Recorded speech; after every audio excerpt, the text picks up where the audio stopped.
Ini swadaya orang tua, siswa di kelas. Beginilah kondisi atap sekolah SMA Negeri 23 Makassar. Atap kelas di lantai rusak termakan usia. Genteng gedung juga banyak yang bocor. Ruang kelas yang awalnya diperuntukkan untuk para siswa belajar akhirnya tidak dapat digunakan. Para siswa pun akhirnya harus berbagi kelas bersama rekannya di lantai 2 yang luasnya hanya 4x7 meter.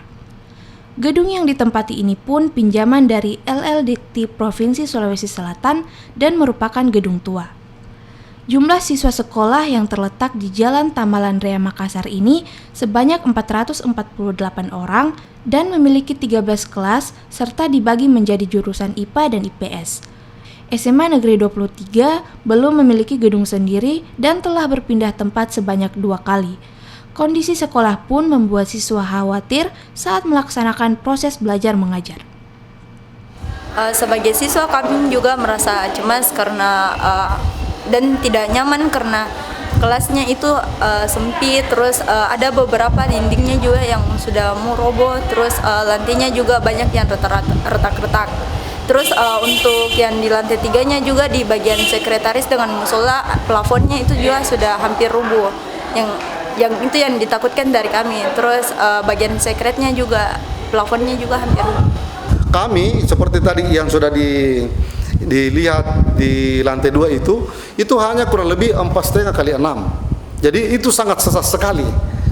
Tapi apa boleh buat, demi untuk belajar anak-anaknya orang tua, maka orang tua terpaksa harus bahu-membahu memberikan sumbangan kepada SMA Negeri 23 untuk membuat sekat belajar. Mau itu normatif ruang kelasnya mau tidak, yang penting anaknya bisa dulu belajar. Itu yang diinginkan oleh orang tua. Sama dengan di lantai 3 ini, ada juga ini dari media sudah lihat bahwa di atas gedung kita ini di plafonnya itu masih bergelantungan sisa-sisa rangka plafon yang sangat membahayakan anak.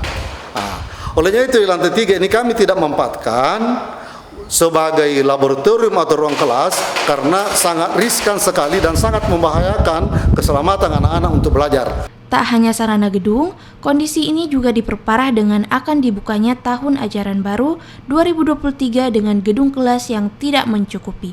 Di peringatan Hardiknas, para siswa berharap adanya perhatian dari pemerintah terkait kondisi gedung dan nasib siswa SMA Negeri 23 Makassar.